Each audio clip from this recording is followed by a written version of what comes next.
मंगल Dhillon channel एक ऐसा channel जो आपका जीवन बदल सकता है, जैसे अब तक बहुतों का जीवन बदल चुका है। मंगल ढिल्लोन चैनल। नमस्कार, आदाब, सत श्री अकाल।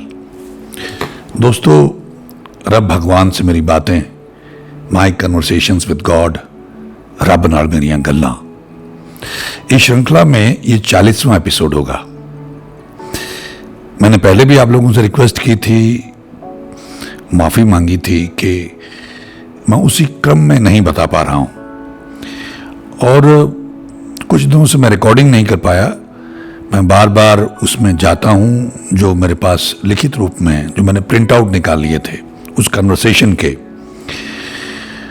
लेकिन ये उसका जैसे ना कुछ छोर नहीं मिल पा रहा था। मुझे भी कैसे कहाँ से शुरू करूँ। पहले मैंने एफर्ट किया, लेकिन फिर मुझे लगा कि नहीं, उसमें बहुत सारी जो बारीक बातें थी वो छूट जाती हैं। मेरी कोशिश होती है कि मैं, जैसे बहुत सारे लोग एक्साइटेड हैं, इंतज़ार करते हैं, तो मेरी भी उतनी कोशिश होती है कि मैं ज़्यादा से ज़्यादा शेयर करूं। एक एपिसोड 40-42 मिनट का भी हो गया, फिर लगा नहीं कुछ छोटा करते, मैंने इसका जिक्र भी किया था। अब जब मुझे उन्होंने सारे जवाब दे दिए, अब फिर मैं माफ़ी चाहता हूँ, मैं जहाँ से जो पकड़ में आता है, क्योंकि एक तो वहाँ से आमद होती है तो मैं बोलता चला जाता हूँ। अब वो जो मालिक बुलवाए मुझे, एक जो उन्होंने मुझे उत्तर दिए, लिखित रूप में उत्तर दिए, और जिनके मैंने प्रिंट आउट निकाल लिए, मेरा बस चलता तो निश्चित रूप से मैं सबको दिखाता, लेकिन मुझे आज्ञा नहीं है। जैसे उन्होंने अपने बारे में कई पॉइंट्स पे कहा प्रभु जी ने कि मुझे आज्ञा नहीं है, दर्शन देने की भी आज्ञा नहीं है। और उसमें कितने सारे कारण, जैसे कुछ मित्र मीन मेक निकालने लगते हैं, लेकिन ये इतना सरल नहीं है, इतना सिंपल नहीं है। ये बहुत वास्ट है, बहुत विस्तृत है। उसमें क्या कारण होगा, उन्होंने क्यों ऐसी बात कही, बड़े रीजंस हैं उसके पीछे। तो हम अपने हिसाब से, जितनी हमारी समझ होती है, उस हिसाब से हम चीजों को आंकने मापने लगते हैं, जबकि ऐसा नहीं है। हमारी सबकी समझ से बहुत परे की बात है, बियॉन्ड है। खैर, तो जब मेरे सवालों के जवाब मुझे दिए उन्होंने, जिसके बारे में मैं पहले एपिसोड में जिक्र कर चुका हूं, इससे पहले वाला जो था 39 में, मेरे पिछले जन्मों के बारे में सब उन्होंने मुझे बताया। मैं यहां तक कैसे आ गया, इतना नीचे कैसे आ गया, ये सब उन्होंने मुझे बताया, उसके कारण भी बताए। लेकिन एक बात जो मैंने उनसे जो प्रश्न किए थे, उसमें ईश्वरत्व की प्राप्ति, ये बड़ा इंपॉर्टेंट है। हालांकि मोक्ष के बारे में वो भी बड़ा इंपॉर्टेंट था, लेकिन उसी प्रश्न में जो ईश्वरत्व की प्राप्ति थी इस जीवन में, उसमें उन्होंने जो बातें कही, हालांकि कि सदाचारी जीवन जी अगर मोक्ष चाहता है तो भला कर, नाम जप, पुण्य दान कर, नेक जीवन जी, नेक काम कर, जितना ज्यादा कर सकता है तो संभवतः मोक्ष मिल सकती है इस बार। अब देखिए, इसमें फिर मेरे भाग्य में है कि मुझे मोक्ष मिल सकती है। नॉर्मली जो लोग एस्ट्रोलॉजी जानते हैं, अगर 12th हाउस में, 12वें घर में शनि महाराज बैठे हों या गुरु महाराज बैठे हों, तो ऐसा कहा जाता है कि उस प्राणी को, उस इंसान को मोक्ष मिलनी चाहिए। तो उस तरह से ये तय था। अब उन्होंने मुझे ये बताया कि संभावना है, मेहनत कर ले, निकल जाएगा, वरना एक बार और आना पड़ेगा, जिसमें मैंने एक एपिसोड में जवाब भी दिया कि सज्जन ने प्रश्न किया था। तो अब वो तो एक विधि हो गई कि तुम लग जाओ, लेकिन ये जो लगना है, ये जो हासिल करना है, ये जो मिलना है, ये मोक्ष मिलनी है, ये फिर आपके कर्म, प्रारब्ध और भाग्य का हिस्सा है। ऐसे नहीं कि सब चाहें तो उन्हें मोक्ष मिल जाए, नहीं मिलेगी।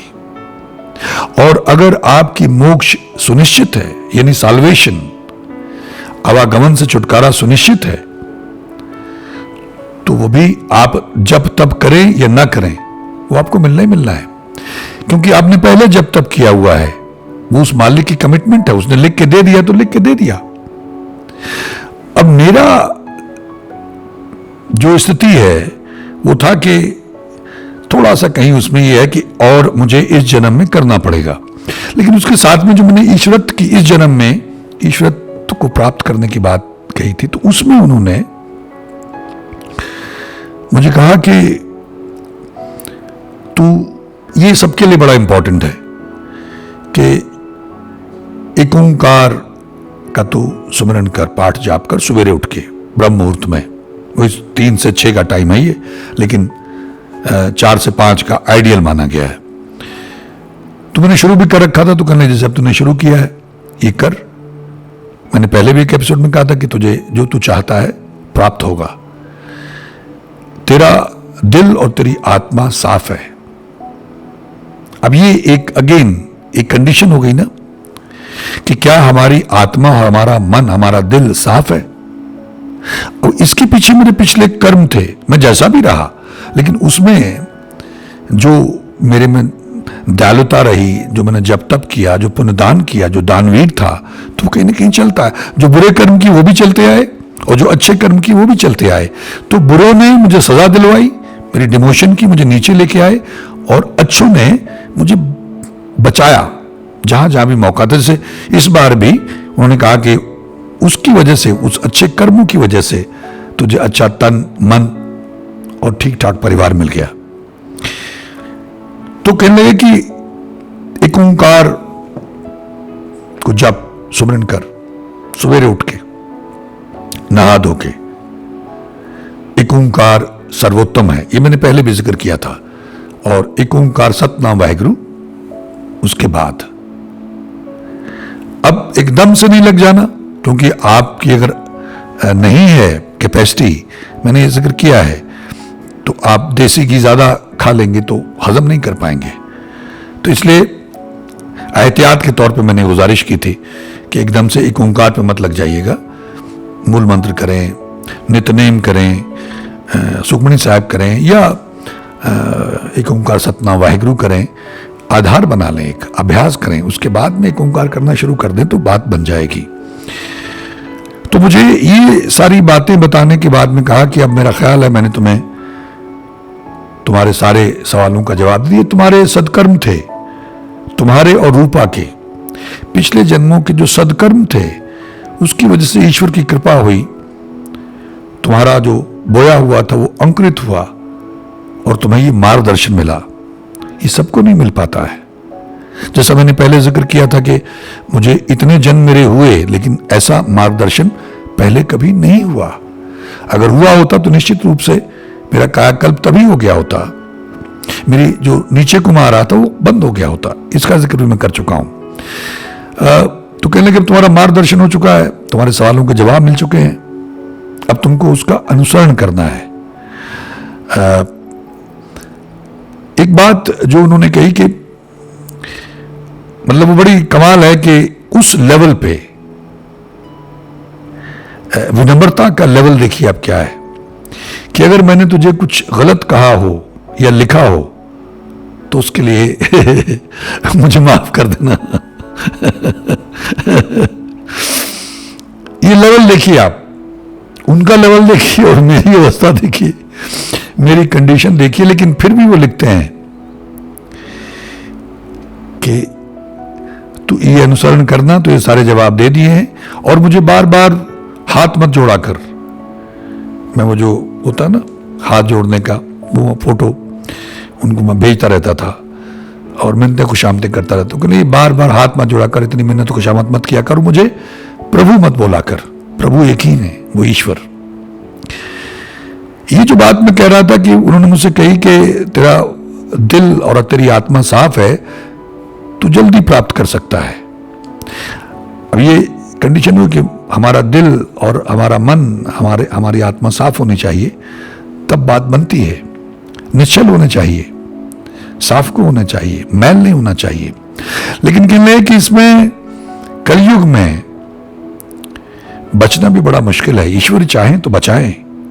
साथ में ये भी है कि आपका निश्चल होना, आपका किसी बुराई से बचना, इस कलयुग में बहुत मुश्किल है। यदि ईश्वर कृपा करें तभी आप बच सकते हैं। तो एक ओंकार सर्वोत्तम है, उसका स्मरण करना, सब कुछ मिल जाएगा तुझे जो तू चाहता है। अब इसके बाद में मतलब ये जैसे मैंने पहले कहा था कि कुछ अंतराल पे जैसे मैं इसका जिक्र कर चुका हूं, और मैंने आप लोगों से रिक्वेस्ट की माफी मांगी कि भाई मैं अपनी तरफ से जितनी योग्यता ईश्वर ने मुझे दी है, तुच्छ बुद्धि मुझे दी है, मैं बहुत कोशिश कर रहा हूं उसको चैनलाइज करके आप लोगों से शेयर करने की, लेकिन हो नहीं पा रहा है। वो इतना विस्तृत है, इतना डिटेल्ड है कि उसको मैं अपने ढंग से जिससे आपको आसानी से समझ भी आ जाए और आपको आनंद भी आए और बहुत लंबा भी ना हो, तो मैं इस तरह से कोशिश करता हूं कि उन घटनाओं को लूं जैसे उसी में, यानी बीच में कई दिन का गैप पड़ गया और मैं लगातार उनको लिखता रहता था। वो भी मैंने पहले जिक्र किया, मैं आप लोगों से साझा करूंगा, क्योंकि मेरी जो पंजाबी में उसको बोलते हैं तरले हाड़े, तो जो मेरे तरले थे, मेरी विनतियां थी, मेरी प्रार्थनाएं थी, मिन्नतें थी, खुशामतें थी, वो किस तरह से मैंने की उनसे, तो उसमें कई दिन निकल जाते थे। फिर वो उत्तर आता था, हरिओम बेटा इतना विचलित मत हुआ कर, इतना मुझे याद मत किया कर, दिन रात मुझे ही याद करता रहता है। अब देखिए, जो मैं उनको याद करता था तो उन तक ये बात पहुंचती थी। अब इससे मैं आपसे क्या कहना चाहता हूं कि अगर ईश्वर को याद करते हो तो उस तक बात पहुंचती है। जैसा उन्होंने मुझे कहा कि तेरे प्रेम को देख के और तेरे भाव विवलता को देख के मुझे आना पड़ता है। तो ऐसे ही जब मैं उनको याद करता था, लिखता रहता था, हाथ जोड़ता रहता था, तो उनको ये सब पहुंचता था। तो हम, जैसे मैं बार बार कहता हूं कि अगर हम लगे रहेंगे तो ईश्वर तक तो पहुंच रहा है। अब हमारा अपना ही भाग्य, हमारे अपने ही कर्म वो विधि नहीं बनने देते हैं, ये अलग बात है, लेकिन उस तक तो बात पहुंच रही है, उस तक तो सिग्नल पहुंच रहा है। जो आपकी पुकार है, जो आपकी प्रार्थनाएं हैं, जो आप उसको याद करते हैं, उस तक तो पहुंच रहा है, उसको मालूम है। और उस प्रोसेस में, जैसा मैं अक्सर कहता हूं कि अगर आप उसको याद नहीं करेंगे या उसको याद करते हैं तो उसको कोई फर्क नहीं पड़ने वाला। हमको बहुत फर्क पड़ता है, क्योंकि हमारा तो उसके सिवा कोई है ही नहीं। हम कहां जाएंगे, क्या करेंगे इसके अलावा। तो ये बीच में गैप आता था। फिर वो कहते थे, जब वापस आते थे, कह हूं बेटा मैं ध्यान में था, तप में लीन था, तो इसलिए अब मैं बाहर आया तो अच्छा। मैं ये समझता रहता जब तक उन्होंने मुझे नहीं बताया ये कि बाबा कहीं अपनी गुफा में या अपने आश्रम में या अपनी कुटिया में कहीं तप करने चले जाते होंगे, और फिर जब उसमें से कुछ दिनों के बाद में बाहर निकलते होंगे। ऐसे कुछ महापुरुषों को मैं जानता हूं, तो फिर बाहर आते होंगे, तब ये मुझे, ये मेरे जो मैं लिख के इनको भेजता हूं उसको पढ़ते होंगे और जवाब देते होंगे। लेकिन बाद में पता चला कि ऐसा कुछ भी नहीं था, जिसका मैं जिक्र आप लोगों से पहले कर चुका हूं। तो अब मुझे ऐसा लगने लग गया कि चाहे वो तप में थे, ध्यान में थे, लेकिन वो हमको देख रहे थे। क्योंकि एक जगह उन्होंने कहा कि जैसे हवा के बारे में, जैसे मैं उनके बहुत पीछे पड़ गया, तो उन्होंने कहा तू हवा को देख सकता है क्या, हवा का चित्र ले सकता है? नहीं ना, महसूस कर सकता है। ऐसे बहुत सारी चीजें उन्होंने बताई कि तो जैसे हवा सब जगह व्याप्त है, हवा से जीवन है, हवा ना हो तो यही प्राणवायु है, तो इससे जीवन खत्म हो जाएगा। तो ऐसे ही मैं सब जगह व्याप्त हूं, मैं तुझे देख सकता हूं, मैं कहीं भी हूं, मैं तुझे सुन सकता हूं। तो ऐसे ही ईश्वर जहां भी है, सब जगह है, सर्वव्याप्त है, कण कण में है, और वो हमको सुन रहे हैं, हमें देख सकते हैं। उन्होंने कहा भी कि देख रहे हैं ईश्वर हम सबको, क्योंकि वो सर्वव्याप्त है, उनके बिना कुछ है ही नहीं। खैर, तो कुछ दिनों के बाद में हम लोगों को चमकौर साहब जाना था, उसके बाद बेला जाना था, जो डॉक्टर रजनी का गांव है, पैतृक गांव है। तो हम लोग यहां किसी कारणवश देर हो गई और उनको कहीं टाइम दिया तो कुछ मुझे एग्जैक्टली याद नहीं क्या था। तो मुझे हमेशा लालच होता है कि चमकौर साहब जाएंगे, माथा टेकेंगे, वहां सुमरन करेंगे, बैठ के माफी मांगेंगे। तो यहां से निकले तो बड़ी तेज गाड़ी मैंने दौड़ाई, ड्राइवर नहीं था मेरे पास।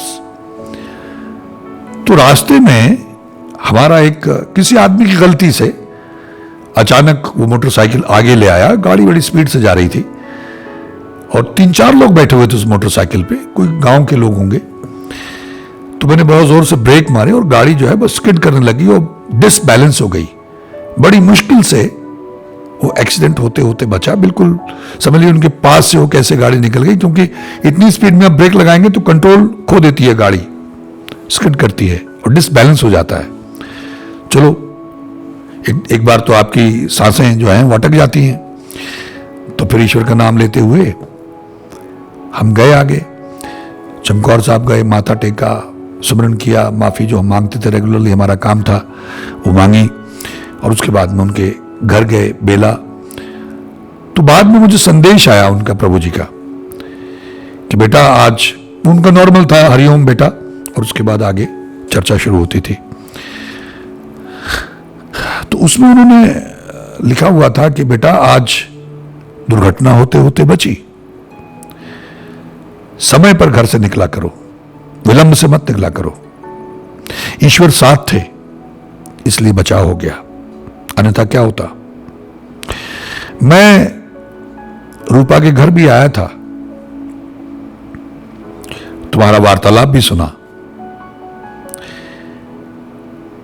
तुम्हारे सर पे इनके परिवार का ऋण है, कर्ज है। तुम वहां समय बिताया कर, जाया कर, उनको ईश्वर के नाम से जोड़। वो भले लोग हैं, दूसरों से अच्छे हैं, कोई नशा नहीं, कोई मदरापान नहीं, कोई मांस नहीं, और वैसे भी कोई बेईमानी नहीं, धोखाधड़ी नहीं, क्योंकि उनका मेरे साथ, उस परिवार का उस वक्त से रिश्ता है। जो रूपा की एक कजन, अभी हाल ही में उनकी शादी हुई है, वो मैं जब राजा था तो मेरी बहन थी और उसको कपड़ों का बड़ा शौक था, तो आज भी उसको कपड़ों का बहुत शौक है। और जो इनकी नानी है वो मेरे राजगुरु की पत्नी थी। ये हालांकि उन्होंने मुझे आगे बताया, लेकिन मैंने कहा ना कि मैं उनको किस क्रम से मैं कैसे आपसे शेयर करूं, कुछ समझ में नहीं आता मेरी। अब क्योंकि ये वृत्तांत जो उन्होंने कहा कि मैं वहां आया था और ये दूसरी जगह मुझे कहा कि मुझे मालूम है कि तुमको वहां जाना पसंद नहीं है।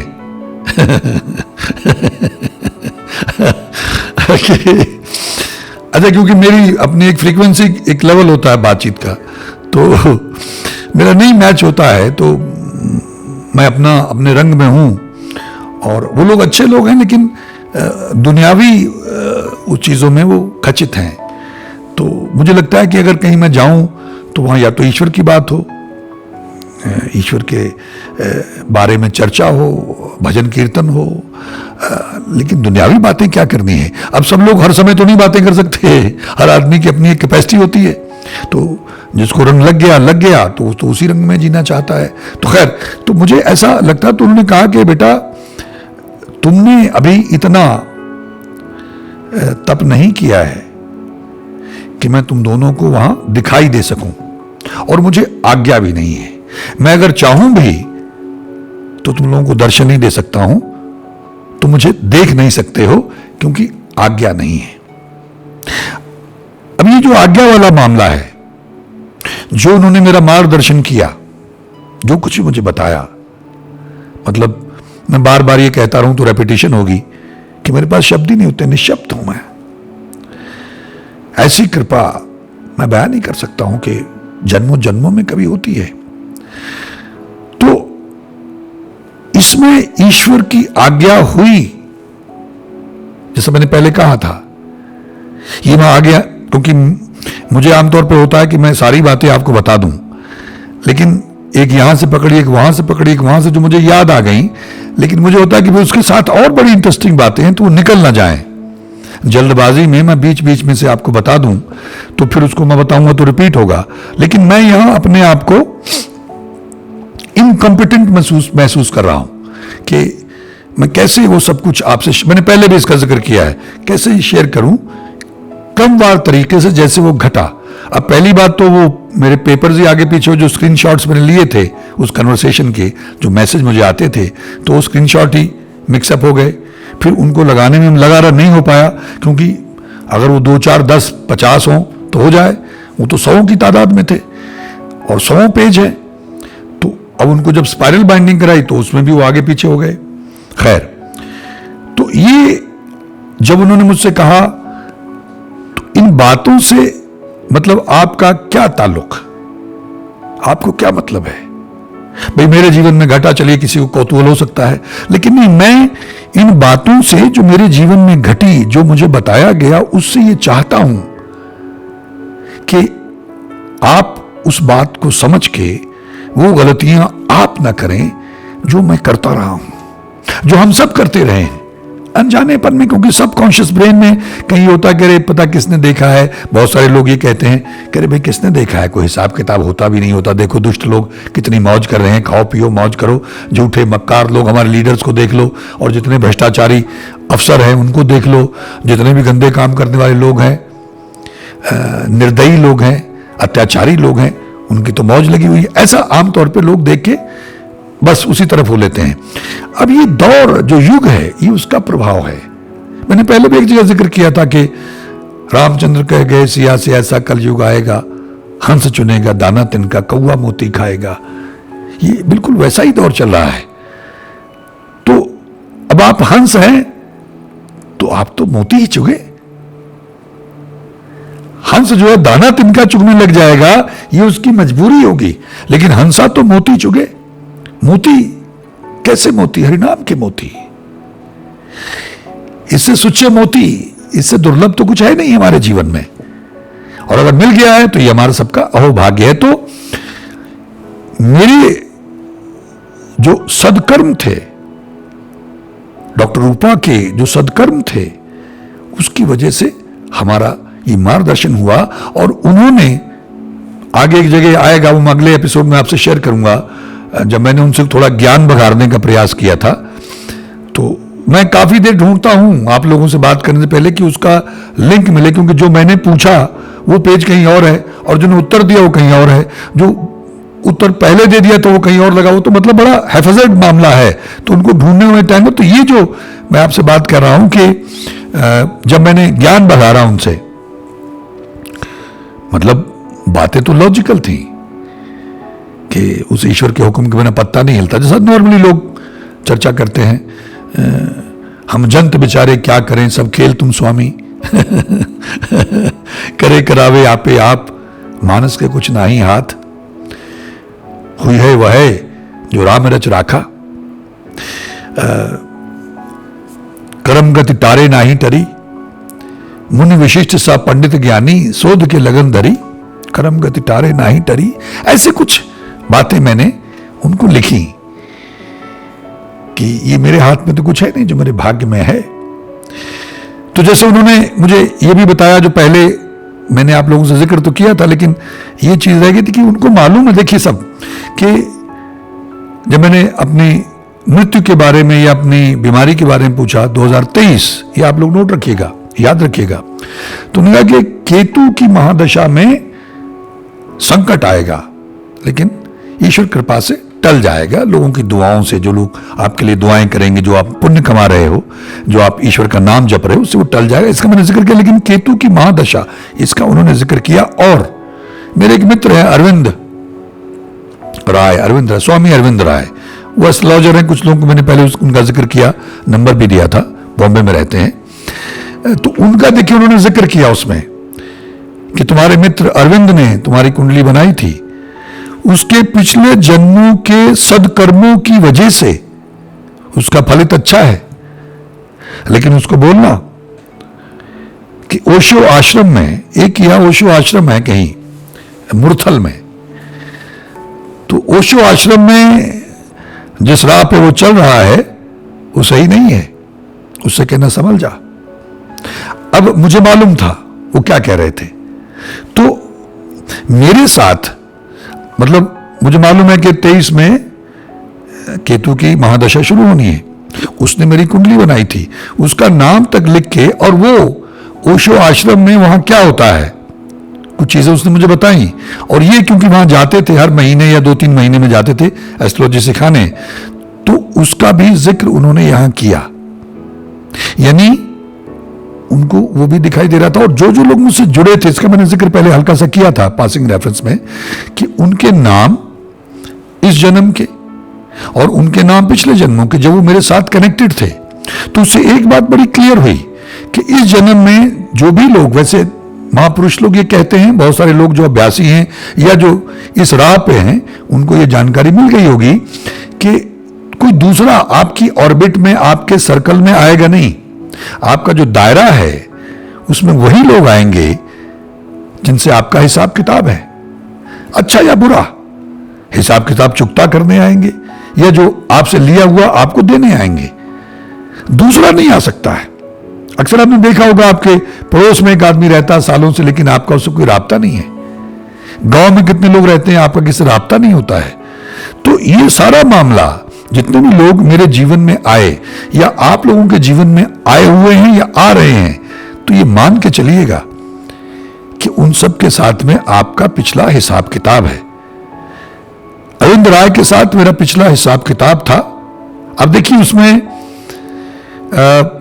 वो राजगुरु, ये फिर कहीं और की बात है, लेकिन मैं माफी चाहता हूं कि वो कनेक्ट हो जाती है कहीं, मैं उनको उस क्रम में नहीं बता पा रहा हूं कि वो जो राजगुरु थे, उनके यहां वो विद्या सीखते थे, भक्ति करने आते थे।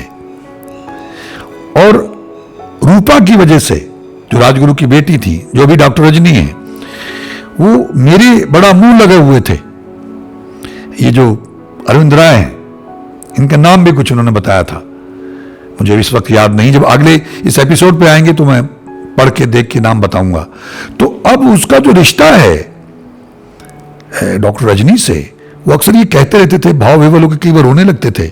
हमारे घर पे जब आते थे खाना खाते हुए, अक्सर यहां नीलो भी आए, तो पता नहीं उनको क्या होता था, वो भाव विवल रोने लगते थे। हम लोगों को बड़ा अजीब लगता था, लेकिन वो बड़े भाव में आके रोने लगते थे कि पता नहीं तुम मेरी माँ रही हो या मेरी बहन रही हो, मैं तुमको माँ और बहन के दृष्टिकोण से ही देखता हूं, ऐसा कहां होता है कहीं। तो अब इनसे ये क्लियर हुआ कि वो राजगुरु के यहां ही रहते थे, सेवा करते थे, और ये उनकी बेटी थी, तो उनका उस तब का उनसे संबंध है और कुछ हिसाब किताब होगा, इसलिए कहां से विधि बनी। हालांकि मैं दिल्ली में थिएटर करता था, वो एनएसडी में थे, और हम लोगों ने एक आध प्ले साथ में किया। देखिए जो समय और वक्त है, जैसा मैंने एक इससे पहले वाले एपिसोड में जिक्र किया कि सांकेतिक भाषा में बात होती है, ये सारी सृष्टि अविरल अपने ढंग से चल रही है, ऑटो मोड पे है, उस मालिक के हुक्म में। वो मुझे मिले, मुझे नहीं मालूम था वो कौन है, एक नाटक किया, साथ में थोड़ा बहुत जान पहचान हुई, खत्म।